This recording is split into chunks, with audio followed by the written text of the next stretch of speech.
Today we're sitting with the founder and president of Roots of Empathy, Mary Gordon. For our viewers that aren't familiar, could you explain the premise behind Roots of Empathy, please? Roots of Empathy is a classroom-based program where we bring a little infant and a parent from the community to visit over the school year, and a trained instructor, and the idea is through observing and being guided to understand the baby's intentions and feelings, we develop empathy in the children. And of course, when empathy goes up, aggression goes down, and under that rubric of aggression, we're looking at bullying and all those mean things that can go on.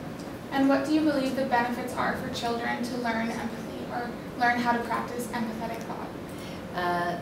The benefit of having empathy as an attribute is that it allows you to connect to others in a positive way. It's a protective factor for everything in life. And when you have empathy, you can learn better, you can live better, you can almost do anything better, more happily, more thoroughly, contribute better. You can also parent better and be a better citizen. So, and you said in your lecture that citizens are born in the classroom. Can you expand on that a little bit? I believe that citizenship is such a hugely important thing, and we only seem to think about it when people start to vote and they choose not to. And I think citizens are really developed in classrooms. Education has an incredible opportunity that they have children within the classrooms who can't vote with their feet whether they want to be there or not. And I really see our democracy developing through elementary education. In the classrooms where we have Roots of Empathy, and here in Ontario that's 900 classrooms a year, we're looking at the children finding voice. And to be a citizen, you must be able to have your voice and ask questions. If you can't ask questions, you can't challenge cruelty. You can't ask about injustice. So the other part of being a citizen in my book is your ability to contribute. And in Roots of Empathy, we encourage the children's contributions not through purchased items, but through their thoughts and their wishes. And I think when we look at little children as being citizens in the minute, but the classroom is a community. And it's really a microcosm of the larger community. So if little children can have the experience of having voice to challenge injustice and being able to contribute to the community of their classroom, we're well ahead in society. And you believe that these characteristics or these qualities can't be taught, they have to be caught? Yes, I do say that empathy can't be taught, it must be caught. The traditional ways we teach in school are about telling. Okay. And empathy is something that needs to be experienced in order to be developed. You can't hold up a flashcard. Now, as you said, your target is children in the elementary school setting. Do you believe that this kind of empathetic thought can be taught or coached to students at university level too, or is this something that has to be demonstrated at a young age?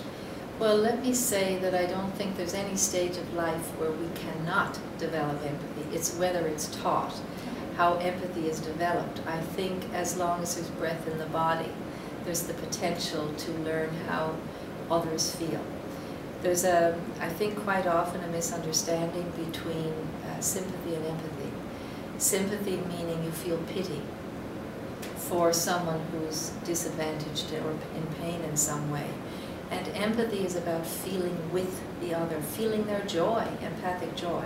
So it's not just empathic thought, it's also empathic action. And I think at any stage of the game, we can learn to take the perspective of the others through coaching, through university or through high school. You just can't do the whole enchilada through formal, traditional ways of teaching. It must be experiential. Okay. And you also spoke, your lecture today for the Responsible Speakers series was about being a social innovator for change in the world. Can you kind of touch on that for the viewers who missed your lecture? Well, I think each one of us has the capacity to be a change agent in the world. And if you start with empathy, the capacity to understand how others feel and to feel with them, you then can work on teamwork. So you can only be part of a team if you agree to be one of the many, not the star, but one of the many, and feel with the team. So I think that is a wonderful way, when you start with empathy, to move to this teamwork concept. And then out of teamwork, we can develop all people as leaders. And you're also working with the Lady Gaga Foundation? Well, the Lady Gaga Foundation is, they launched in Cambridge, Massachusetts, a week or more ago. And the Lady Gaga Foundation invited me to become there and be present for her launch, which was with Oprah. And it was really quite amazing. She's 24 years old.